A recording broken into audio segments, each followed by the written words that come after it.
And I think now we have 85 participants online. So warm welcome to all of you. And we are starting now.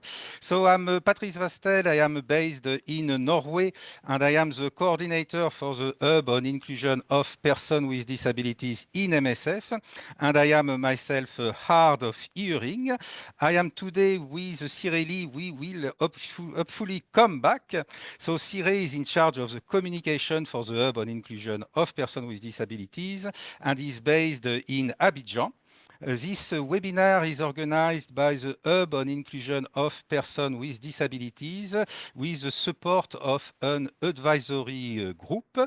The Hub on Inclusion of Persons with Disabilities is a partnership between WACA, the Operational Center of West Africa, Central Africa, and MSF Norway, and the hub exists to serve all MSF movement through activities of raising awareness, technical support, exchange of experience, what we are doing today, and development of tools and materials to better include persons with disabilities in our projects and in our organization.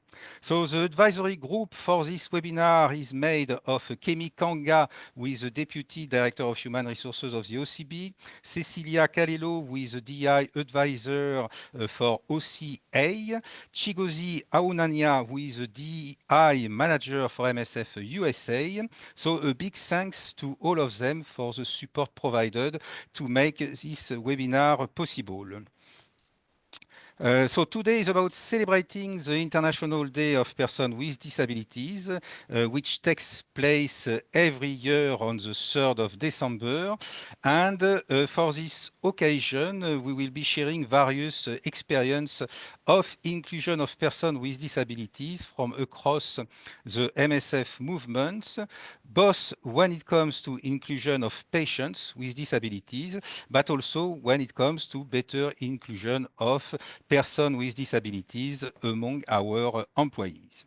So we will be going through some practical rules first and present the agenda. So we can move to the next slide, please, Chigo. So for the one who didn't have the opportunity to do it, you know that you can choose your preferred language between 4 different languages, French, English, Spanish, and Arabic, and you can use this little globe at the bottom of your screen. Next slide, please. You know that you can use also a live transcript if you want, and use some buttons for reactions if you want to send a little hearts to the presenters. Next slide. So this meeting is being recorded. Don't hesitate to rename your account if not done already with your first and your last name or the name of the office if you are several persons attending in the same room. Mute yourself if you are not talking, and preferably once we have started the presentation, keep your video off so that we have a better flow for people who have a low internet connection. So we will put all the camera on at the end, of course, of this webinar. When you join, also for the one who are joining online, write in local chat your name and which country you are connecting from. Next slide, please. So this webinar is made of 2 parts. In the first part, after a short introduction, we will go through experience sharing, meaning sharing of experience from different projects and offices. In a second part, we will present quickly some other initiatives and projects that are also of high interest, and we will present also very quickly the resources available from the hub to better include persons with disabilities. And everybody will be able to ask questions on a community of practice after this webinar. So next slide, please. So we were supposed to have our colleague Augustin Pandaré. Augustin, es-tu en ligne? Augustin, are you online?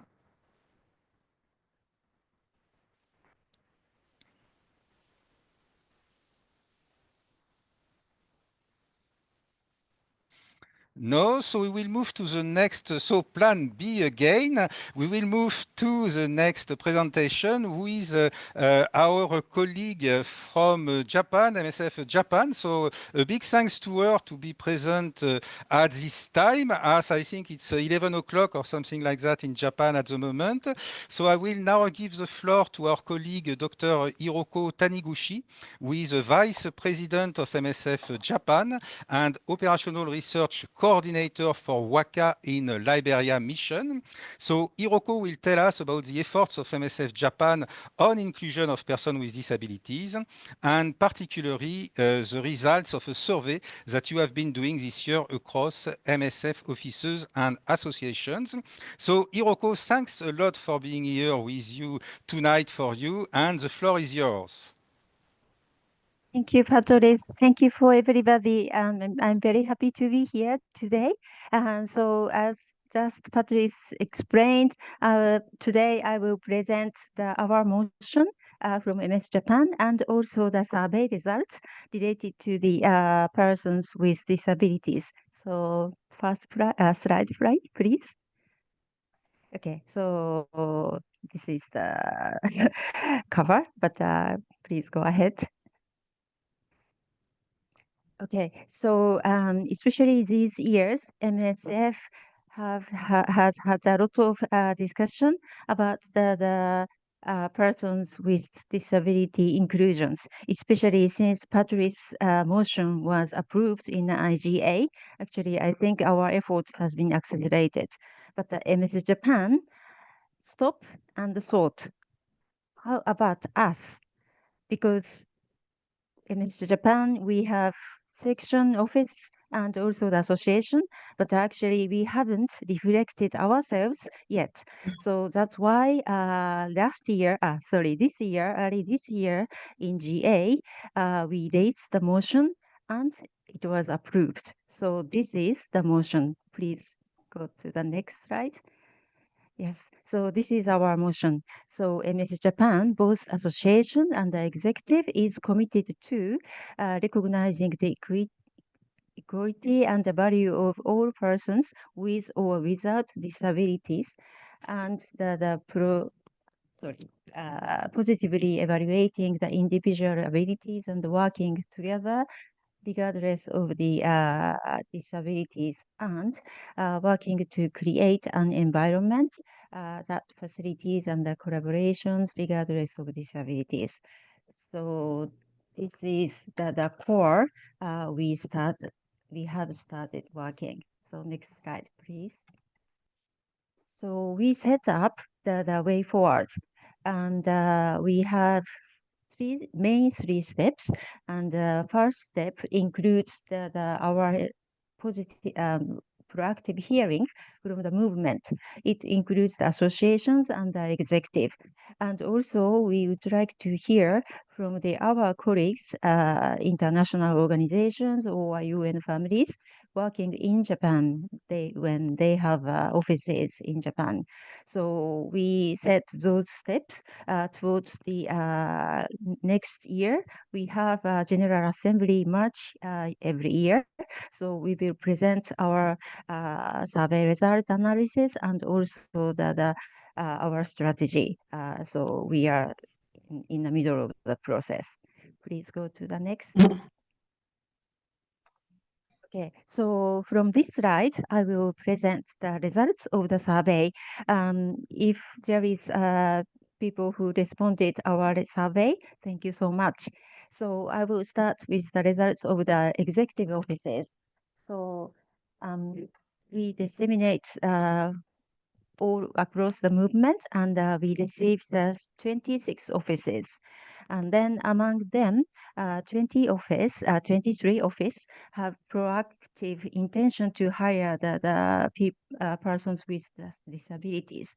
And they rate the reason as because we aim to be an inclusive organizations. And also 7 answered because they have required by law. And in the recruitment process, actually 3 targeted hiring of persons with disabilities and prepared separate positions for those. And other consideration include accessibility of recruitment materials and processes, or working with local NGOs to attract more persons with disabilities having the skills. And also among 26, 15 have already hired those people. And among those, 9 offices have hired those people in the management positions. And actually, the consideration on the office environment vary widely. 23 offices have challenges and improvements which need, improvements which needs to be made in employing those people, regardless of having experience of hiring staff with disabilities. Please go to the next. And then actually the various integrity have been made office environment. For instance, tactile tiles on the floor for the better, the visual and the better the walking environment, and also like hearing loop system or new mics, and this is for again hearings, and also doors, special handles, wide pathways. This keeps more like spaces for those people to have better, pathway. And also the computer accessibility, like screen readers or magnifiers. And also the other application was also introduced. And also quiet room is prepared for those people. Okay, next slide, please. And then this slide presents the result survey of our hearings from the other organization headquarters in Japan. So we got the 4 international humanitarian organizations answer, and then all actually they have experience to hire the persons with disabilities already. And then among those 3 organizations targeted hiring for those people and prepared independent separate positions to hire those people. And while there is wide range of operational consideration, on the other hand, no special consideration also answered to our questions. And for all 4 organizations selected understanding of all staff, fostering organizational culture as an issue or challenge. And then next slide, thank you. So from this slide, I will talk about the results of the association side. So we got the answer from the 16 associations from the movement. And then when we ask, do you know of any persons with disabilities in your association members? So 3 association answered yes, and no 5, and don't know 8. And among 3 yes, what kind of a disability answers include like a physical disability 3 and others 1. And among physical disabilities, we have also pedically impairment and also the visual impairment.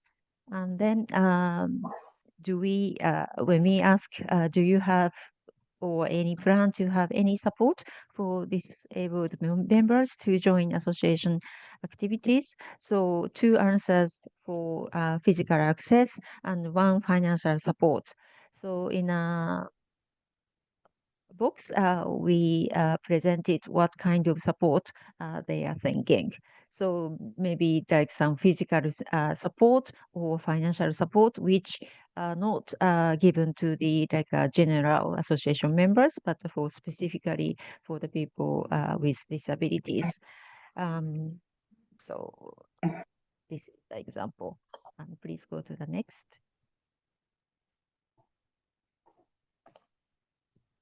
So this is the question for all association which answered to our questions.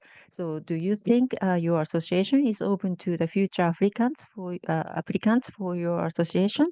So 11 association answered yes, and 2 answers it depends, maybe depends on the type or severity of disabilities.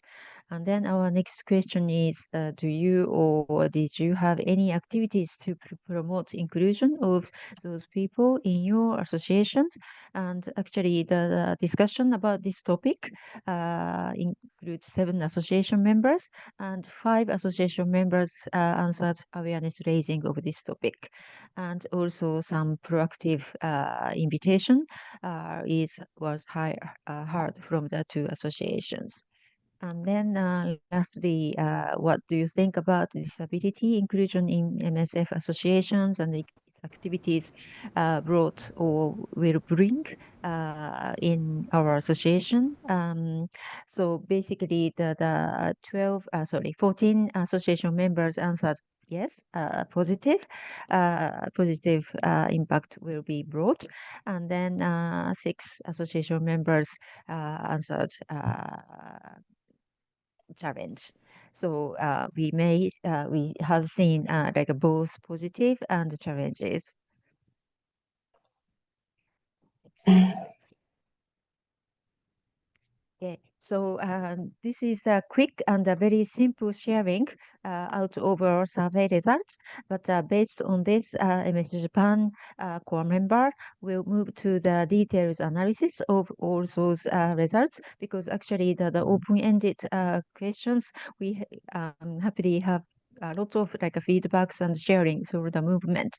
So we are very happy to share all those results once we can develop the all analysis to the movement. And also towards the General Assembly in March, we will develop the strategy for MS Japan office and associations.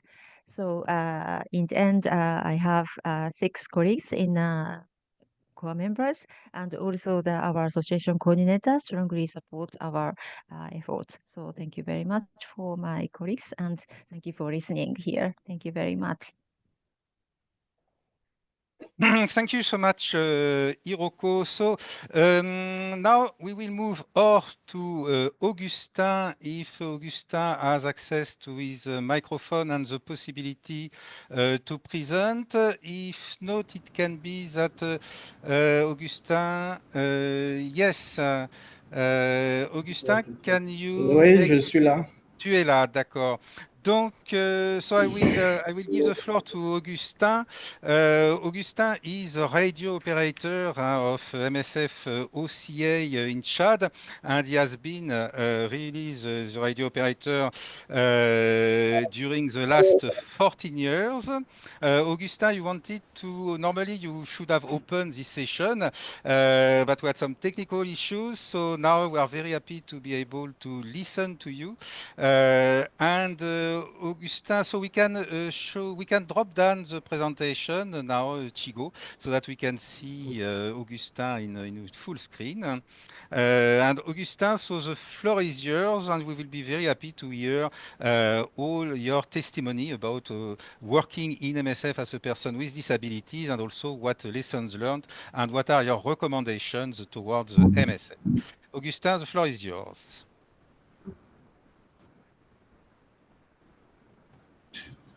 Oui, merci beaucoup. Je voudrais d'abord me présenter. Je suis Augustin Kagombe. Je suis juriste de formation et je travaille pour MSF depuis 14 ans aujourd'hui et toujours au poste d'opérateur radio. Je suis arrivé à MSF par un recrutement suite à une procédure normale de recrutement.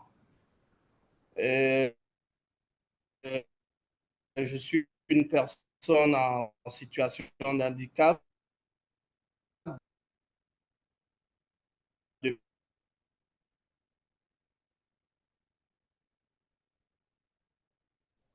Alors, Augustin, nous perdons le son, nous te perdons un peu sur le son. Est-ce que tu peux revenir juste quelques secondes avant?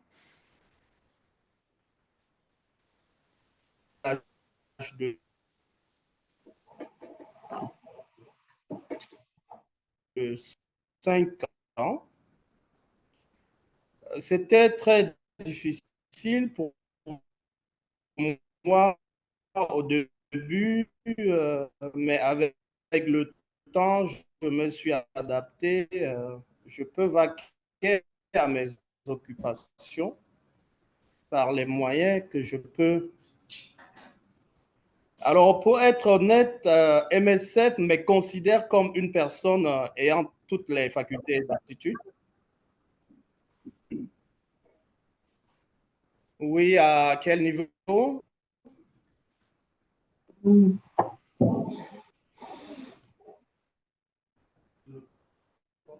Patrice? Alors, Augustin, on te perd un petit peu de temps en temps. Patrice, est-ce que vous me suivez? Maintenant, on t'entend bien. Vas-y, continue, Augustin. De mon côté, ça passe.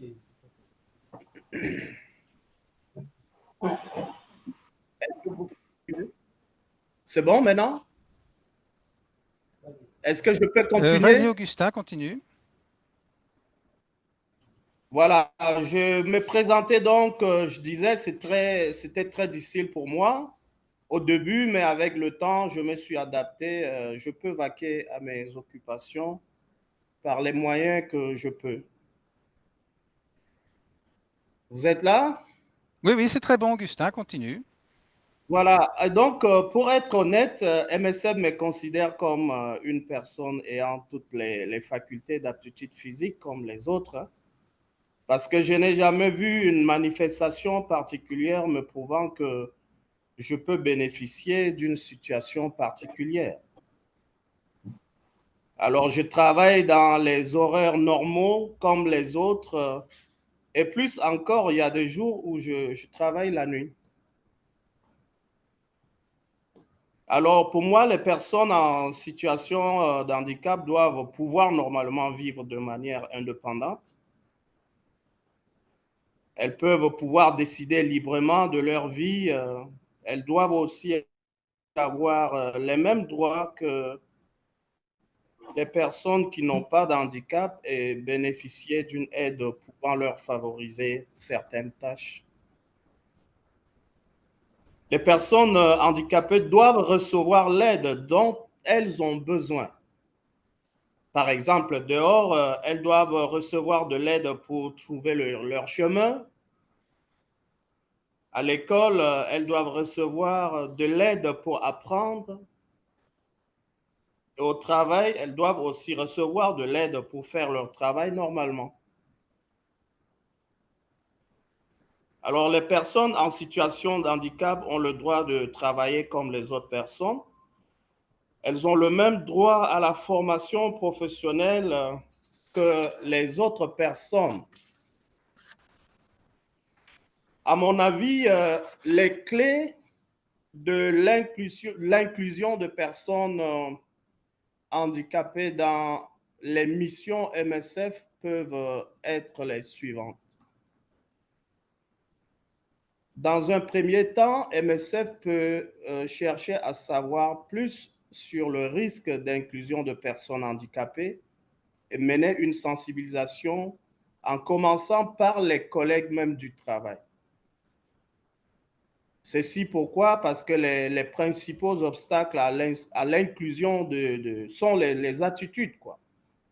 Les attitudes négatives souvent fondées sur des préjugés, des croyances, des stigmatisations. En deuxième point, MSF peut aussi utiliser deux moyens de communication, audio ou visuel, pour les campagnes de sensibilisation pour l'inclusion de personnes en situation de handicap.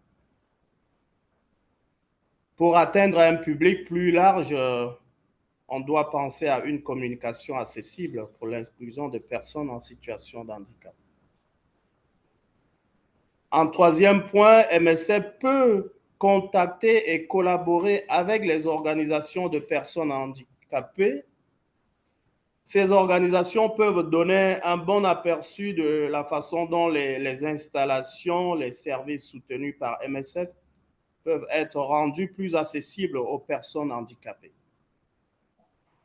Elles offrent un canal pour atteindre les personnes handicapées et pour diffuser des informations et des offres d'emploi, par exemple. En quatrième point, MSF peut ouvrir le recrutement aux personnes handicapées. Nous avons souvent de préjugés sur ce que les personnes handicapées peuvent et ne peuvent pas faire. Alors, cette ouverture au recrutement peut aider à mieux comprendre les besoins des personnes handicapées et leur attitude afin d'apporter des compétences supplémentaires. Un autre point, peut-être pour finir, MSF peut préserver le poste de travail de personnes en situation de handicap. Sans le travail, la vie de personnes en situation de handicap est pénible. Alors, étant une personne vulnérable, je crois que c'est la responsabilité de MSF de rendre sa vie rose pour éviter aussi de discrimination. Alors, MSF étant une organisation médicale humanitaire a une responsabilité particulière de cibler les groupes les plus vulnérables en situation de handicap. MSF a la capacité de répondre aux besoins, aux importants besoins d'ailleurs, de santé des personnes handicapées. Alors, l'inclusion des personnes handicapées n'est pas si facile, mais MSF peut le faire. Voilà, sur ce, je conclus mon intervention. Merci à vous tous. Écoute, un grand merci à toi, Augustin, pour cette présentation et pour partager ton expérience et les recommandations à MSF. Donc, bonjour à toute l'équipe du Tchad et puis bonne continuation pour cette belle journée d'inclusion des personnes en situation de handicap. Donc, très belle journée à vous tous au Merci. Tchad. Et donc Merci. maintenant, je vais passer la parole au docteur Valentin Chitengue Badimou, qui est le coordinateur projet pour le projet WACA en DRC. Docteur Valentin va nous mettre à jour sur les avancées du projet WACA en DRC, en République démocratique du Congo, qui est un projet donc pilote sur l'inclusion des personnes en situation de handicap. Donc, docteur Valentin, je te passe maintenant la parole et donc la présentation est maintenant donc en ligne pour docteur Valentin. Docteur Valentin, c'est à toi. Oui, merci beaucoup Patrice pour la parole donnée. Je peux aussi commencer par la présentation. Vous m'entendez? Affirmatif, on t'entend très très bien, Valentin. Ok. Docteur Valentin Chitegué, je suis personne en situation de handicap physique. Je suis médecin de formation. Comme le collègue l'a dit, j'ai été recruté comme tout le monde par concours. Je travaille depuis à peu près 2 ans maintenant avec Médecins sans frontières. Bon, moi, je viens de la fonction publique de l'État, où j'ai travaillé pendant plus de 20 ans comme responsable en charge de la réhabilitation en base communautaire des personnes en situation de handicap. Donc, j'ai quand même une maîtrise dans le secteur. Ici, je vais vous parler du projet, comme Patrice l'a dit, qui est un projet pilote, mais qui est déjà un projet totalement dédié aux personnes handicapées. Et je souhaite qu'on puisse bien me suivre, que je réponde à quelques questions bien possibles. Une autre diapositive, s'il vous plaît. Alors, parce que nous célébrons, merci beaucoup. Là, je parle du contexte de la République démocratique du Congo. Comme vous le savez, c'est un très grand pays de plus de 100 millions d'habitants. Le projet est focalisé à Kinshasa, où nous avons, capitale, nous avons 7 millions d'habitants. Mais ce que nous devons savoir est qu'au Congo, les personnes handicapées représentent 13,7% de la population générale. Le pays est divisé en petites provinces. Nous avons un pouvoir central avec des provinces qui sont aussi des pouvoirs décentralisés. Le pays a adhéré à la Convention des Nations Unies relative aux droits des personnes handicapées en 2015. Et depuis 2019, on a un ministère délégué en charge des personnes en situation de handicap au niveau central. Cet avant-midi, j'ai partagé la photo. Nous avons été invités dans les manifestations officielles de la célébration de la journée du 3 décembre. Depuis 2022, il y a une loi organique qui protège le droit des personnes handicapées. Il y a plusieurs autres mesures d'accompagnement de la dite loi qui ont été mises en place, entre autres un décret du Premier ministre relatif à l'accessibilité. Diapositive. Alors, il faut connaître que l'engagement politique au Congo par rapport à la promotion des droits des personnes handicapées est réel, comme je l'ai dit. Et le mouvement associatif des personnes handicapées, par contre, mal structuré. Et nous avons la majorité des centres opérationnels MSF au Congo. Et le Congo dispose d'un dispositif particulier, d'une organisation d'intersection qu'on appelle BALI. Diapositive. Alors, pourquoi ces projets? De manière générale, tout le monde sait que les personnes handicapées sont marginalisées. Ils sont de fois discriminés et dans la plupart des cas, nos structures de santé n'ont pas été conçues pour être accessibles aux personnes handicapées. Les personnes handicapées font face aux problèmes économiques et là, tout cela fait qu'ils sont exclus du système de santé.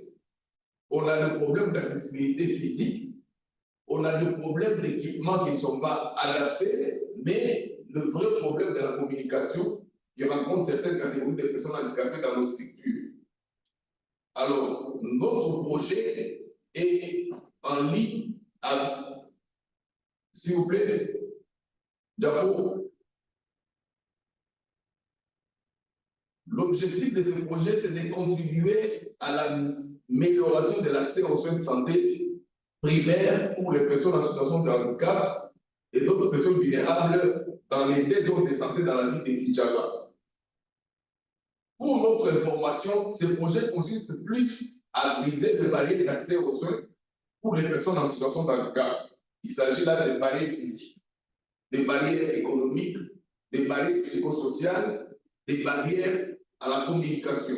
Donc, ce projet travaille d'abord sur les barrières qui empêchent les personnes handicapées d'accéder aux soins de santé. Et nous prenons trois dimensions de la personne pour la mise en œuvre de ce projet. La dimension biologique, la dimension psychologique et la dimension sociale de la personne. Et avec les barrières brisées, nous pensons qu'on peut aller vers l'inclusion. Plusieurs objectifs spécifiques étaient poursuivis par le projet, mais ici, on améliore l'accès aux soins de santé, mais je voudrais que tout le monde se focalise sur l'objectif 6, où on va développer un axe de plaidoyer pour permettre, pour faire de telle sorte que l'accès aux soins soit une réalité pour les personnes handicapées, parce que tous ces objectifs spécifiques, nous avons amélioré l'accès aux services de santé. Nous avons amélioré l'aspect au service de santé mentale. Nous faisons des activités de rythme de vie. Mais sans plaidoyer, nous pensons qu'après MSF, on va refermer la page. Mais nous souhaitons développer l'axe de plaidoyer pour que l'État s'approprie et que le mouvement associatif s'organise pour pérenniser l'activité une fois MSF sorti. Positivement. Alors, lorsqu'on veut faire l'inclusion, par où faudra-t-il commencer? Donc, pour bien faire, il faut commencer par l'identification des barrières ou des obstacles qui empêchent les personnes handicapées d'accéder. Lorsque les barrières ont été identifiées, il faut travailler à éliminer ces barrières. Lorsqu'on a un travail, on a un programme pour éliminer les barrières, il faut former les prestataires de services. Et une fois les prestataires de services formés, il faut évaluer et améliorer les services pour continuer vers la vraie inclusion. Donc, c'est comme ça que nous, dans ces 4 étapes, que nous avons mis en place pour faire avancer le projet en rapport avec l'inclusion de personnes en situation de handicap. Voici le principe et la réalisation depuis le début du projet. Nous les avons structurés selon les axes d'intervention. Le premier axe, c'est l'accessibilité. Parce que nous avons identifié toutes ces barrières, maintenant il fallait trouver la possibilité pour lever toutes ces barrières pour faciliter l'accès. C'est ce qu'on appelle en jargon technique aménagement raisonnable. Donc, les 2 centres de santé partenaires ont été mis en accessibilité et les centres d'hébergement. Nous avons mis en place des toilettes, des douches et des rampes accessibles et les 2 structures ont été dotées en équipement et matériel adapté. Ici, je parle des tables des examens parce que moi, je suis en 4 pattes. Votre table d'examen est à 80 cm. Comment vous me transférez pour m'amener sur la table tout en me respectant? Et nous, on a travaillé pour qu'on ait des tables accessibles. Ils peuvent être, on appuie sur la manuelle, la table descend, la personne monte, on redescend, après qu'on ait examiné, on redescend la table, il peut partir et il se sent être respecté. Dans les volets de formation, on a formé tous les prestataires de services, les médecins, les infirmiers, les préposés d'accueil, parce que nous souhaitons que tout le monde comprenne c'est qui la personne handicapée, quelles sont les difficultés qu'il rencontre, comment l'orienter, comment on travaille avec la personne qui est en situation de handicap et comment on peut identifier une souffrance psychologique chez la personne handicapée. Et ces formations ont été faites pour tous les autres prestataires de services dans nos structures partenaires. D'accord? Alors, la gestion des ressources humaines était aussi un problème. De l'autre côté, ce que nous avons fait, c'est de mettre dans chaque clinique partenaire les ressources qu'il faut pour permettre aux personnes handicapées d'accéder aux soins. Dans toutes les cliniques partenaires, nous avons mis un psychologue clinicien pour suivre le volet psychologique et nous avons mis un interprète médical langue ici pour faciliter à toutes les sourds et les malentendants d'accéder et de faire la discussion avec les prestataires de services. Comme vous le savez bien, en médecine, l'anamnèse est basée sur les dialogues. Lorsque la personne ne peut pas dialoguer, il ne peut pas faire cette anamnèse. Et nous, on a mis des interprètes médicaux. Nous pensons que ça marche bien. Dans le volet médical, jusqu'en octobre 2024, nous avons fait 8263 consultations des personnes en situation de handicap. Parmi ces 8250 ont été hospitalisés et il y a eu 9 décès. Volet santé mentale, nous avons eu 2482 consultations.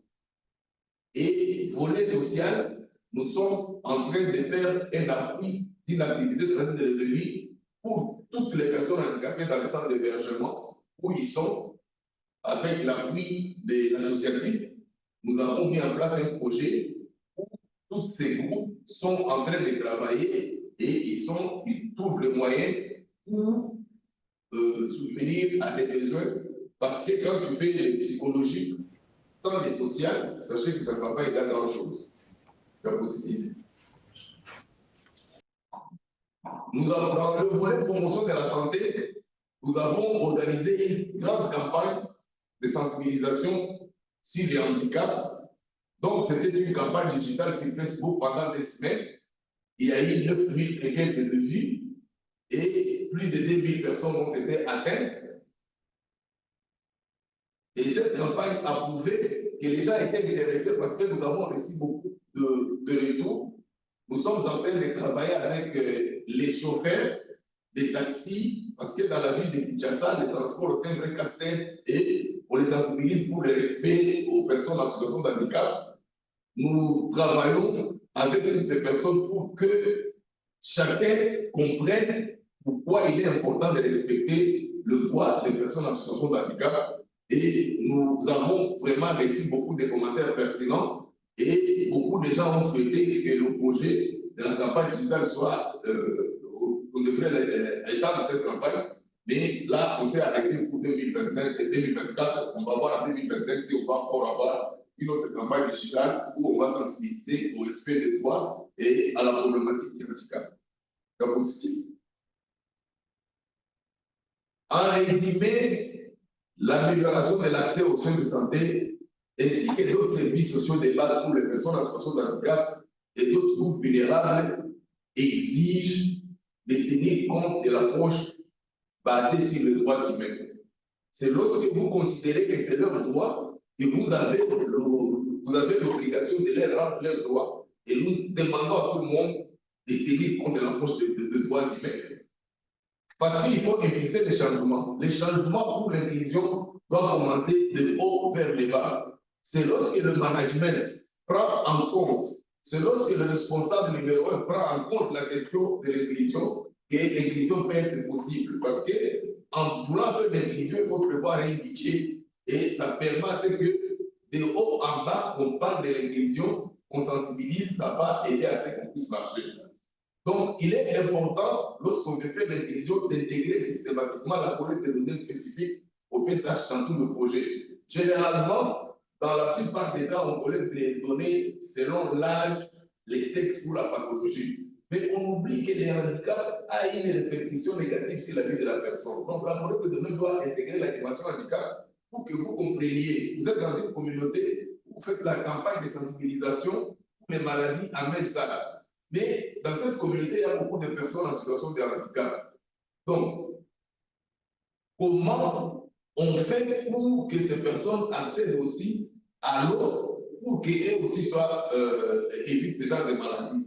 Vous voyez que la collecte des données qui tient compte du handicap peut nous aider à résoudre des problèmes dans une communauté. Vous savez, lorsqu'on a utilisé les masques pour lutter contre la COVID, les personnes sourdes et malentendantes étaient totalement exclues de la société. Ceux qui faisaient de la lecture labiale ne pouvaient pas faire, ils ne pouvaient pas suivre quoi que ce soit. Donc, si les données sont prises selon les handicaps, ça va beaucoup améliorer ce que nous faisons. Nous devons aussi améliorer la sensibilisation du grand public et la compréhension du handicap afin d'éviter la marginalisation. Il est vrai que beaucoup de gens n'ont pas une bonne compréhension sur le handicap. Chacun de nous a la compréhension, soit médicale, soit culturelle du handicap. C'est ce qui fait qu'il marginalise pour rien. Et il est important de développer les sensibilisations pour que tout le monde comprenne que le handicap, c'est une réalité de la vie. Ça fait partie de la différence. Il doit être traité en tant que citoyen. Nous devons développer une culture de l'inclusion au sein du mouvement. Nous devons nous rassurer que lorsqu'on veut mener un projet ou une activité, on doit tenir compte des besoins spécifiques de personnes handicapées avant, pendant et après. La culture de l'inclusion nous exige de tenir compte de la diversité qu'il y a dans la société. Généralement, on ne tient pas compte de cette diversité. J'ai fait un projet proche, je vais donner de l'eau aux gens, mais dans cette communauté, il y a des personnes qui sont en situation de handicap. Je distribue les bidons d'eau. Comment ils font pour accéder à cette eau, pour rentrer aussi avec l'eau chez eux? Si en amont, tu n'avais pas tenu compte de ces gens, en aval, tu verras qu'ils ne vont pas apparaître dans ton projet. Donc, il est vraiment important. D'ailleurs, quelqu'un a dit que quand vous faites quelque chose pour les personnes handicapées sans eux, vous le faites contre eux. Il est vraiment important de toujours tenir compte de l'existence parce que dans toutes les sociétés, dans toutes les communautés, les personnes handicapées existent. Donc, je souhaiterais que le mouvement travaille avec et pour les personnes en situation de handicap. Ça signifie qu'il faut toujours associer les personnes en situation de handicap. Le collègue qui a parlé avant moi a demandé à ce qu'on puisse se recouvrir. Donc, c'est une obligation. Si vous voulez être inclusif, vous devez directement chercher les personnes en situation de handicap avant de faire quelque chose, les intégrer pour les écouter, avoir les résultats et travailler en fonction de ce qu'ils ont demandé. Et ils sont les vraies personnes qui vivent le handicap, qui peuvent vous dire ce que vous pouvez faire, les aider à sortir de la difficulté. Alors, l'inclusion des personnes handicapées est basée sur ce qu'on appelle l'équité. C'est une approche de droit humain qui est basée sur l'équité. Quand vous regardez l'image devant moi, vous avez 6 personnes qui avaient besoin de cueillir. On ne leur a pas donné tous de la même façon pour arriver à cueillir. Quand vous regardez, dans l'égalité, on a donné à chacun un escabeau et il y a une personne qui ne pourra pas avoir les fruits. Mais lorsqu'on a fait l'équité, on a donné les escabeaux en tenant compte des besoins de chacun. Vous allez voir que tous trois, chacun va accueillir et il peut vivre. Donc, c'est cette approche que nous encourageons lorsqu'on veut faire de l'inclusion. D'accord? Donc là, je pense quels sont les challenges. Pour moi, c'est la gestion de l'inclusion au sein des OC. Parce qu'on ne décrète pas l'inclusion, on l'analyse pour l'intégrer. Donc, il faut qu'au sein des OC, qu'on ait une vraie réflexion. Nous avons la chance d'avoir les aides maintenant. Les aides doivent accompagner les OC pour que l'inclusion ne soit pas un mot simplement, mais que ce soit notre façon de faire les choses. Il y a aussi le problème de gestion des ressources humaines inclusives.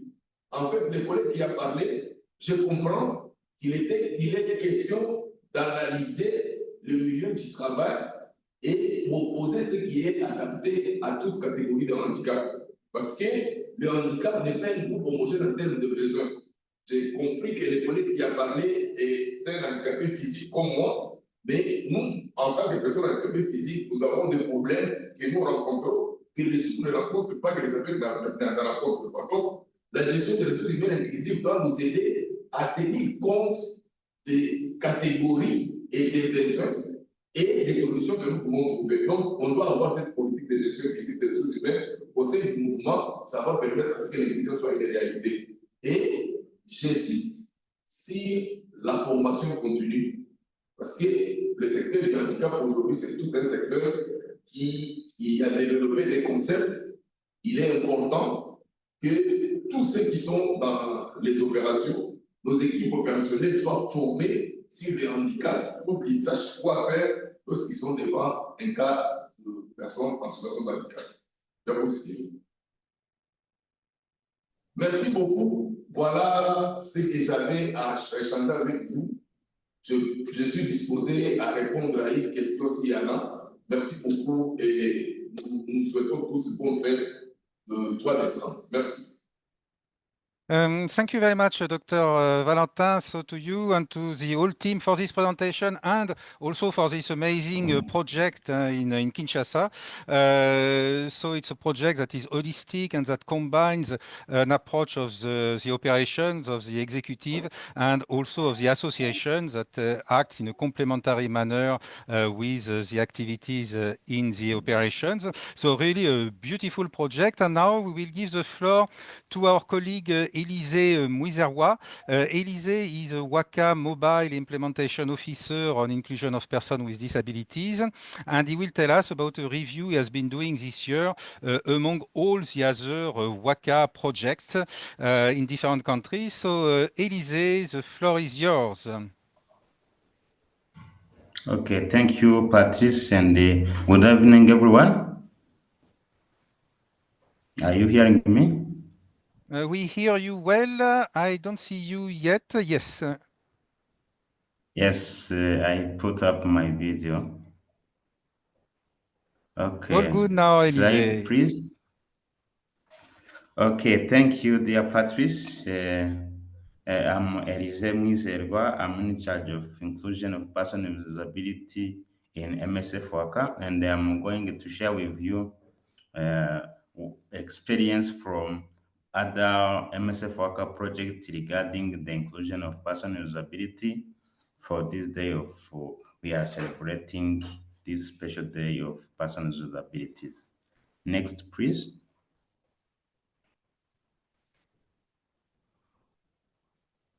Next slide, please.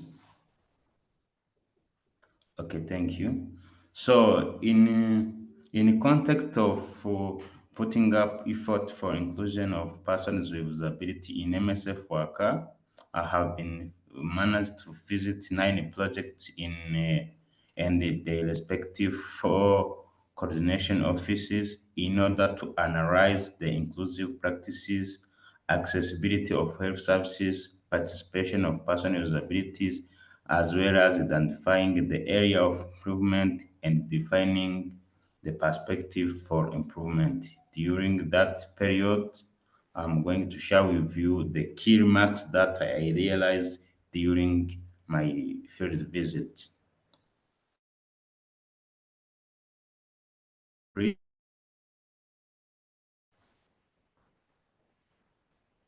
In my field visit, I realized that in MSF Worker, we are having some challenges for inclusion of person with disability, as even my colleague Barante come to say.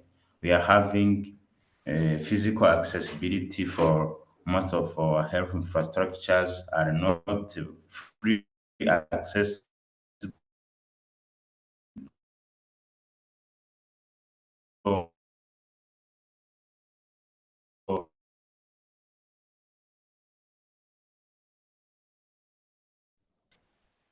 On perd le son, Élisée. Il y a peut-être un problème de connexion.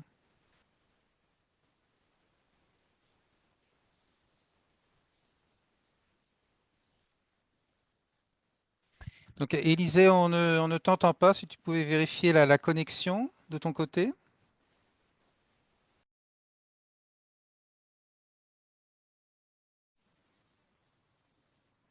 Was disconnected, please? Now it's good. You can just come back 20 Okay. seconds before. Okay, good. Oh, thank you. The thread is back.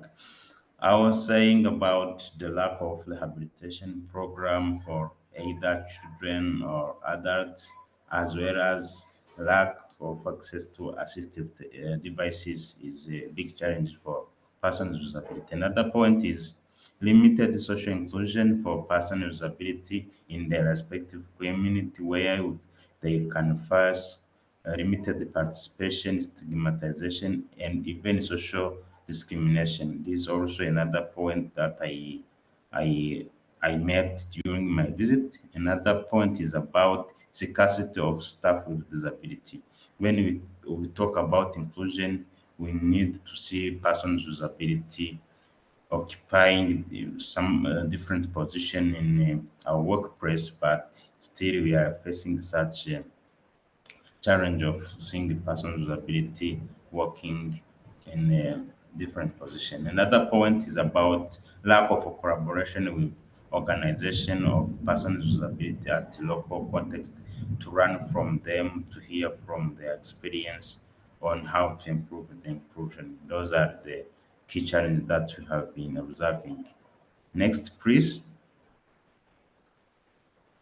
Another key point is lack of strategic plan for inclusion of persons with disability, which would be a roadmap to remove all barriers that hindering the active participation of persons with disability. This will be, this will go hands in hands with how we are communicating. The communication targeting the field is challenging for those with hearing and speech impairment and for those with non-verbal communication. So those persons are facing such challenges. Another key challenge is lack of profiling for deficiency, meaning during the exploration studies, whether due for initiation of emergency or regular projects, the needs of persons with disability are mostly overlooked. And these also reflect how the response will not be inclusive because it should be starting from the assessment. Another point is about data correction. In MSF, we have been seeing a challenge of lack of systematic way of collecting inclusive data, which could reflect, of course, the inclusive interventions. Next slide, please. Here are some pictures that have been taken during the field visit. Next, please. Meanwhile, we are, despite those challenges, some key priorities and perspectives have been taught in order to improve inclusion in MSF worker movement. The first point is development of strategic plan for inclusion of persons with disability, which will highlight the process and practice for inclusive culture in MSF. Another point is about infrastructure adaptation by using universal design principle for improving our accessibility. Here we will be basing on these universal design principles in order to leverage our accessibility of facilities. Another point is about raising awareness about in staff, in the community via health promotion activities and community engagement. These aspects will help and will contribute a lot in raising awareness about inclusion of persons with disability. Another is in emphasizing on inclusive communication.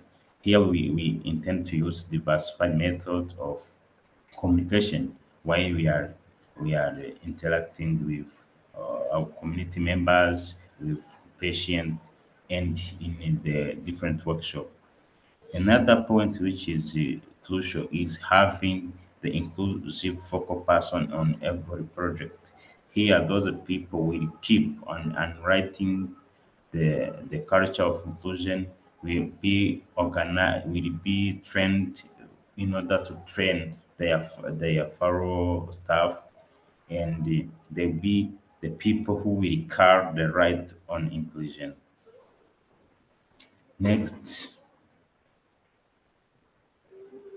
another point, we're referring to the strategic plan for inclusion of persons with disability. We intend to utilize the inclusive recruitment modalities to stimulate talents of persons with disability to join MSF movement. Another point is about capacity building of from headquarters and field staff in order to understand what is about inclusion, how to be inclusive, how to respond inclusively.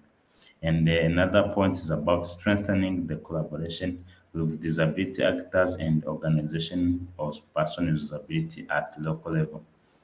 Another point to rely on is to leverage on the location of office or buildings whereby the universal design and or reasonable accommodation can be done in order to improve our accessibility of facilities. Next, yeah, when it comes to celebrating of this day of International Day of Persons with Disability, in MSF Worker on different mission, we are collaborating with persons with disability for organizing the key activities in order to celebrate this event. For example, in DRS today, they hosted a conference which was facilitated by person with disability on this annual theme as you know it.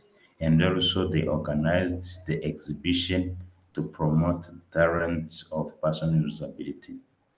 In Niger, they also planned two activities. One is conference and culture event, which was organized in collaboration with National Coordination of Persons with Disability to make the event even joyful. Another point that they did is about exhibiting the products made by persons with disability in order to stimulate their capacity in promoting income generating activities for the self-resilient.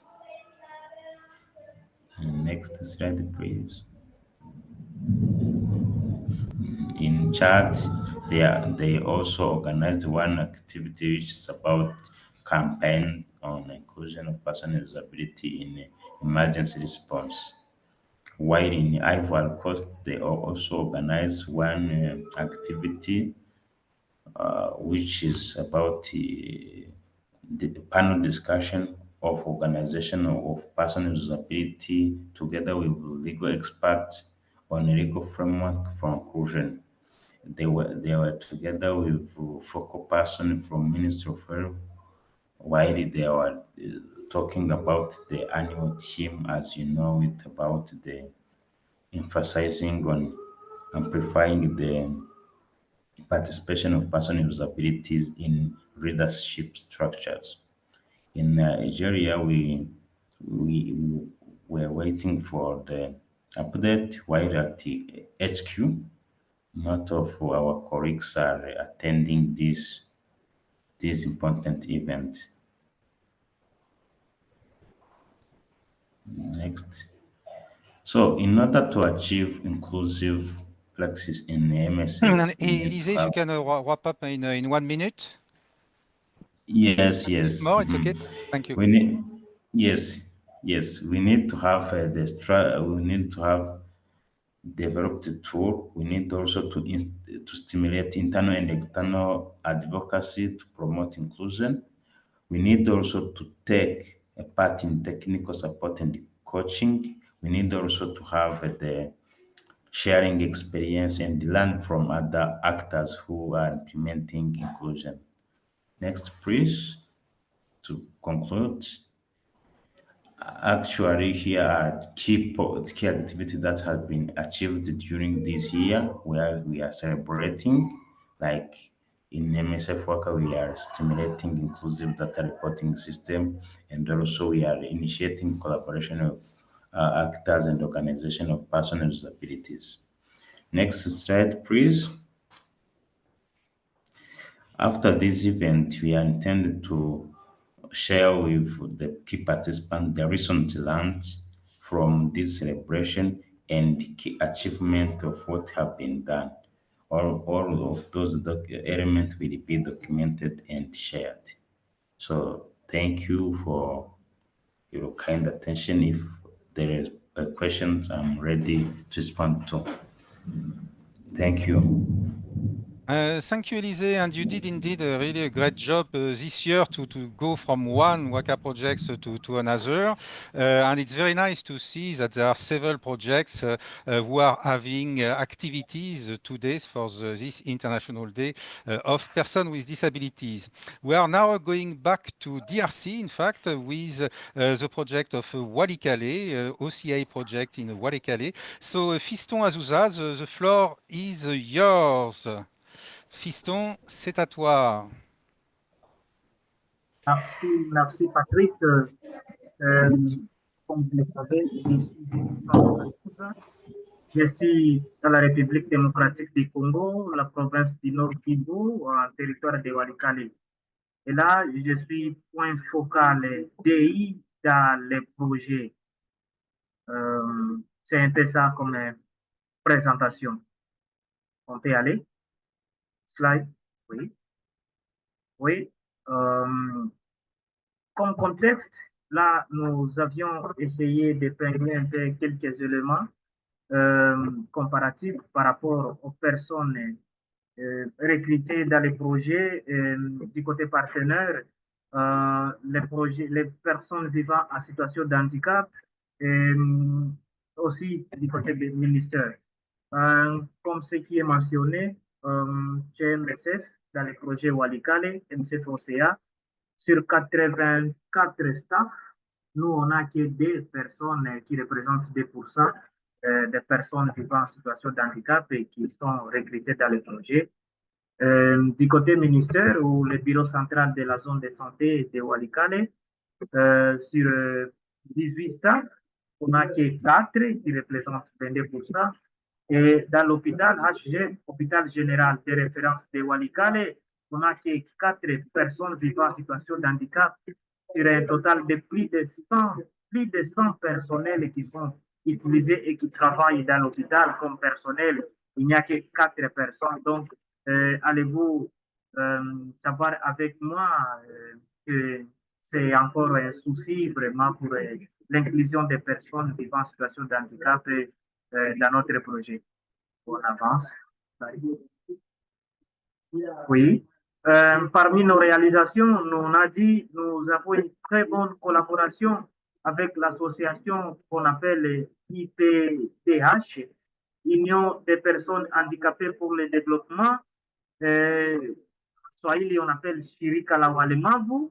Nous avons vraiment une très bonne collaboration avec eux et cette association est implantée dans les 15 groupements, parce que dans les territoires de Walikale compte 15 groupements.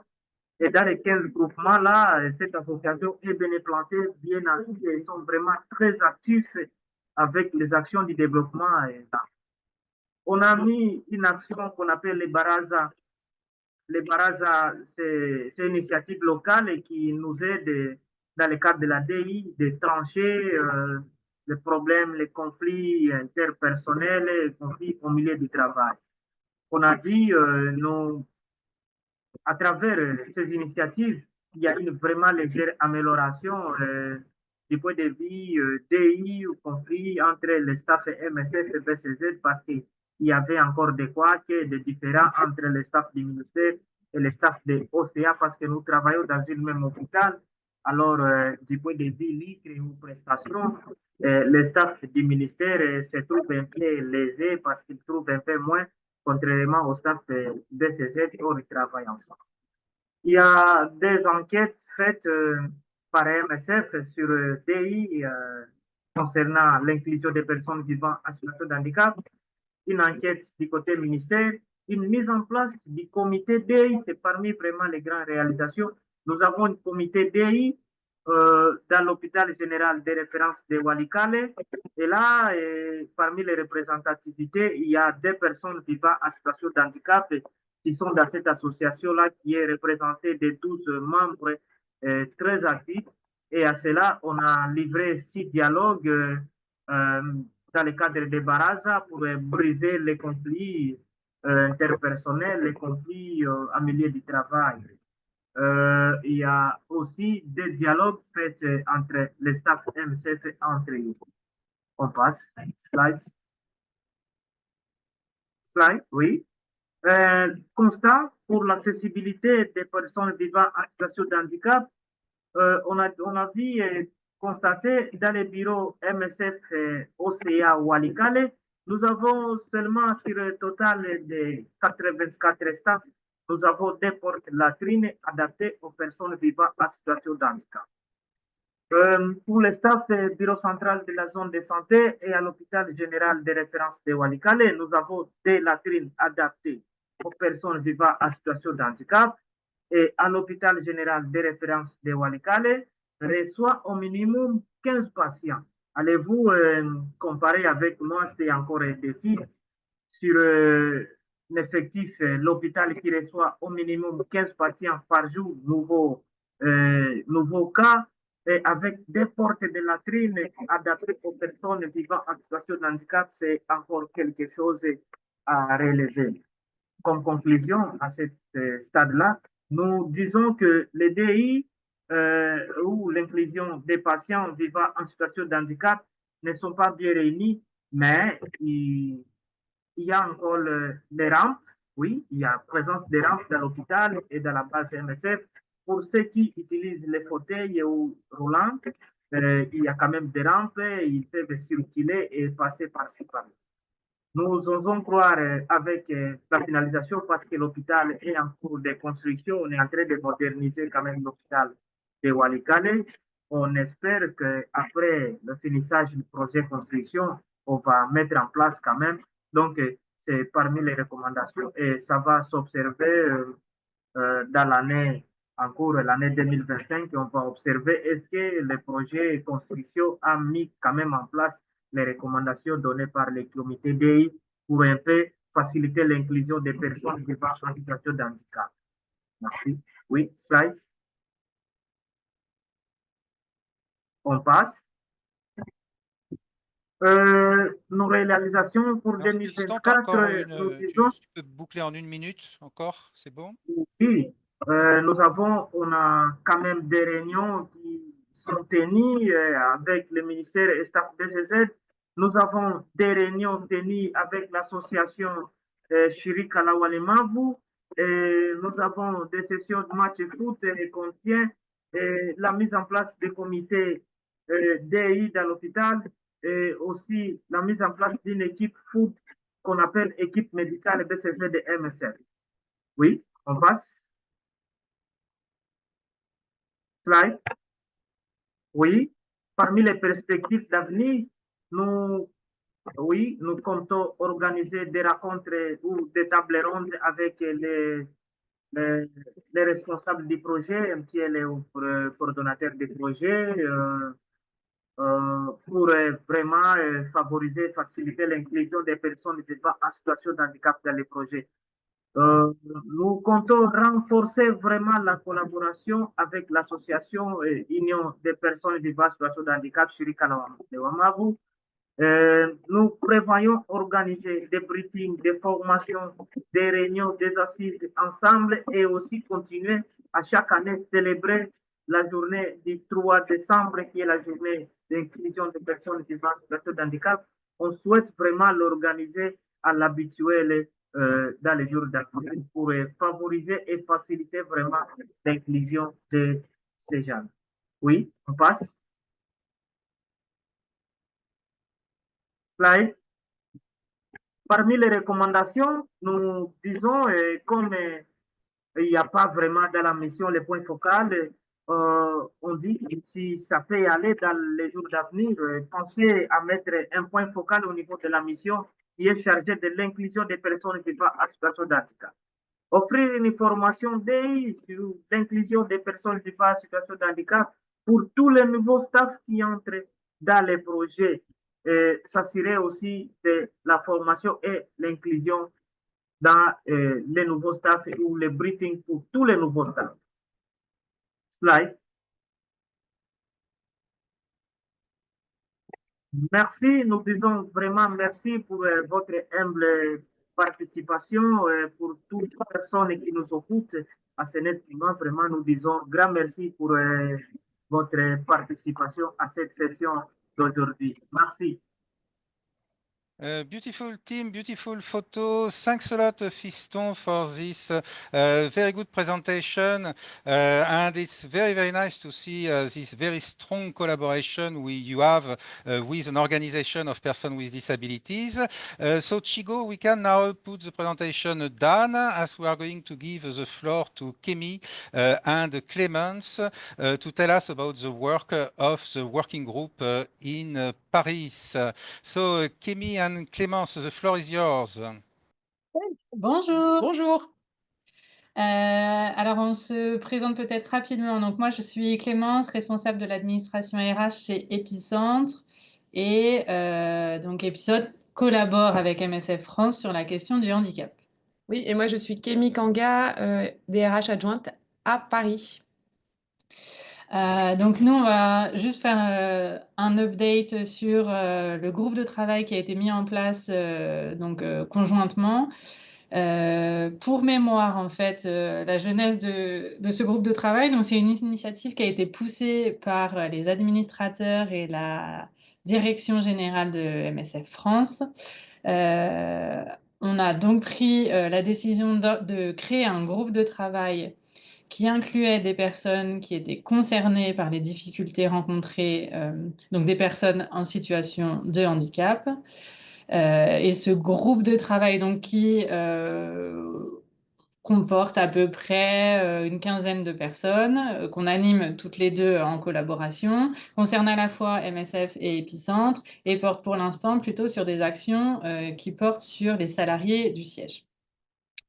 Donc, la mise à jour par rapport à l'année dernière, puisqu'on était déjà intervenu l'année dernière pour vous parler de la création de ce groupe de travail, on a quelques résultats tangibles qu'on voulait partager avec vous, donc des actions qui ont été mises en place sur 2024. La première, c'est la signature d'un engagement RH qui porte sur l'amélioration de l'inclusion de toutes les personnes en situation de handicap ou en difficulté majeure de santé. La deuxième action, c'est la création de fiches technique sur les différents dispositifs français qui peuvent être, dont peuvent bénéficier les personnes en situation de handicap ou en difficulté majeure de santé, donc en France, sur le territoire français. Ces fiches, elles sont à destination à la fois des salariés, mais aussi des équipes RH pour leur permettre de mieux comprendre et de mieux accompagner les personnes en situation de handicap. Et donc, elles sont disponibles sur notre intranet, accessible par tous. On a aussi on a mis en place une autre action qui consistait, donc on a sollicité un prestataire externe qui est spécialiste du handicap. L'idée, c'est d'avoir un accompagnement individualisé pour les personnes qui étaient soit déjà en situation de handicap, soit qui avaient des longs arrêts maladie, ou des personnes qui bénéficient d'un aménagement de poste.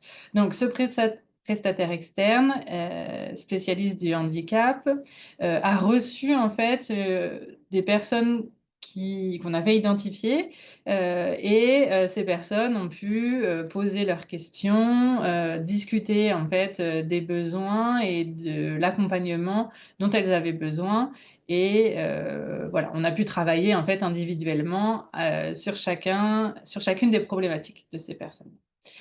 On a aussi mis en place un numéro vert qui est donc, lui, accessible à tous. Ce n'est pas uniquement pour les personnes qui sont déjà pré-identifiées en difficulté de santé ou en handicap.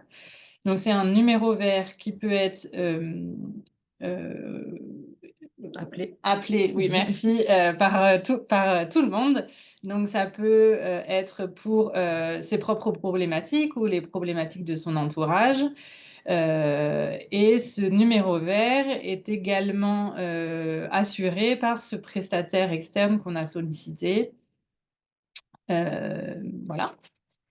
Et puis, la dernière action dont on voulait vous parler, c'était l'amélioration des offres d'emploi. Donc, on a travaillé avec le service de recrutement pour pouvoir faire des offres d'emploi, pour pouvoir écrire des offres d'emploi plus inclusives, donc avec une petite phrase qui est glissée à la fin de chaque offre d'emploi pour indiquer qu'on est totalement ouvert aux candidatures de personnes qui pourraient être en situation de handicap. Voilà pour les principales actions qui ont été mises en œuvre avec ce groupe de travail. Et ce qui est intéressant, comme le disait Clément, c'est que c'est la démarche des personnes elles-mêmes qui sont concernées par une situation de handicap ou une difficulté majeure de santé qui co-construisent les solutions dont Clémence vient de vous parler. Moi, je vais faire un focus par rapport à ce groupe de travail sur l'aspect sensibilisation et formation. Donc déjà, un peu pour faire le lien avec les autres présentations, nous aussi, on a fait appel à une association extérieure qui nous avait été recommandée par un des membres du groupe. Donc, un peu comme Fiston le rappelait avec l'UPHD, mais nous, elle ne s'appelle pas UPHD, mais Petite Mue. Et c'est une asso militante et engagée qui mène des actions sur le handicap en général, et plus spécifiquement sur le handicap invisible et la santé mentale. Par ailleurs, on a effectué 2 sessions de formation auprès des fonctions de proximité, c'est-à-dire celles pour lesquelles cette sensibilisation est importante de mener pour que l'accueil et le traitement de collègues qui sont en situation de handicap et qui ont pu subir des discriminations soient empreints de plus d'attention, parce que parfois, voilà, sans même s'en rendre compte, on peut avoir soit des paroles maladroites, soit des traitements qui ne sont pas adaptés. Donc pour ce faire, on a réuni à 2 temps dans l'année les collègues des services généraux et les collègues RH, et donc en faisant appel à cette association qui s'appelle Petite Mue. Et donc qu'est-ce que nous a dit un peu les petits tips entre guillemets qu'on peut partager avec vous? Comme le disait Augustin aussi tout à l'heure, et Élisée aussi pour rebondir sur les autres présentations, mais il y avait le fait de toujours prévoir des supports qui soient différents. De prévoir aussi des pauses régulières quand on fait des meetings longs, donc toutes les tranches entre 45 minutes et 1 heure, mais en tout cas, sinon de proposer au groupe de dire quand est-ce que ça vous arrange de faire une pause. Être aussi attentif aux évolutions de l'humeur et aux troubles de l'attention, parce que dans les dans le cadre de handicaps non visibles ou de maladies qui peuvent être invalidantes et qui ne sont pas visibles ou qui affectent la santé mentale, il peut y avoir des troubles de l'attention. Donc être assez vigilant à ça. Et puis aussi dédramatiser ces maladresses parce que ça peut arriver à tout le monde sans le faire exprès d'avoir des propos parfois indélicats. Donc voilà, c'était un peu ce qu'on voulait vous remonter et partager avec vous. Et puis on s'est dit aussi qu'on essaierait de le faire annuellement. Et puis je vais laisser Clémence conclure sur ce qu'on veut mettre en œuvre pour 2025. Alors, pour 2025, donc on s'est dit que on allait rentrer dans un cycle de conférences annuel, donc peut-être avec la petite mue, peut-être aussi avec d'autres intervenants. Mais l'idée, en fait, c'est de parler tous les ans, à minima, du sujet du handicap sur des thématiques différentes. On s'est dit aussi qu'en 2025, on allait reconduire l'accompagnement individuel qu'on a proposé par le prestataire externe. Donc à nouveau, en fait, identifier les personnes qui sont en difficulté de santé ou en situation de handicap et leur proposer cet accompagnement individuel. Sachant que cet accompagnement individuel, il est proposé, il n'est évidemment pas obligatoire. Chacun peut décider d'accepter cet accompagnement ou non. Et puis, donc, on va aussi, donc, ce groupe de travail qui avait été initié il y a presque 2 ans maintenant, s'essouffle un tout petit peu. Donc, on va faire appel à des nouveaux candidats volontaires qui auraient envie de nous rejoindre pour nous aider à travailler sur l'inclusion des personnes en situation de handicap, qui ont des idées, qui ont vu des choses et qui se disent que ça pourrait être mieux. Voilà, qui ont des idées, qui ont envie de nous aider à faire mieux et à progresser. Voilà. Voilà, on en termine là pour ce qui concerne OCP et Épicentre. Thanks a lot, Clémence and Kemi. So I have also the news that we will have to extend a little bit this webinar to be able to have the last presentations. I wanted to give the floor to Chigo and Kusai. I think Chigo and Kusai, you were interested to share also your experience from MSF USA, lessons learned from MSF USA. Chigo and Kusai, the floor is yours. Hi, hello everyone. Good morning, good afternoon, good evening, wherever you are. I believe Sai had to leave because he actually has a board meeting that started at 10:30. But I'm more than happy to go ahead. I'm gonna keep it really short. So basically, last year, I don't know if many of you participated in the celebration, but we talked about MSF USA's partnership with CP Unlimited, which is an organization that works on placing persons with disabilities in work experience. And we did have one person come through, and it was a very big lesson for us in how to work and how to create the right environment for people with disabilities, for persons with disabilities. I would go into all the details of what happened now, but in order to keep it short, what I will say is that we realized that as an HQ, we had a great office. And sorry, I didn't introduce myself in the beginning. Chigozia Honanya, DEI manager of MSF USA. I work in the MSF USA office. And as an office, we have the great infrastructure to support with people with disabilities, but we didn't have sensitization. There's a lot more than just having ramps, having clear door signs, having a button to open the door automatically, but we really needed to work on the culture and how we interact. Certain things happen, simple things happen that made us realize how much more we need to work on. And together with the DEI Council over the next year, we're working on creating guides. Two of the guides that have been finished so far is tips for presenters on how to present in order to have an accessible meeting, as well as tips for meeting organizers. I think one thing which we don't always consider when organizing a meeting is things like architecture, room architecture. I think we tend to have, for example, for people with mobility issues, we tend to have wheelchairs always at the front of the room. But we don't consider that what would happen if this person needed to leave the room early? Is there a clear pathway? Should you maybe consider having them sit on the side at the back with clear visibility? In the same way, we have if there's someone with a visibility impairment, are they close enough to a speaker? If they needed to leave the room, would there be an issue for them to leave the room? So there's a lot of things that we've had to consider. And I'm very grateful to our board. Our board made the commitment earlier in autumn that all our meetings are going to be more accessible from now on, which kind of pushed not just me as a DEI manager, but also the DEI Council and the association to work together to really create these two documents and guidelines, which I'm more than happy to share with everyone once they've gone through their final review stage.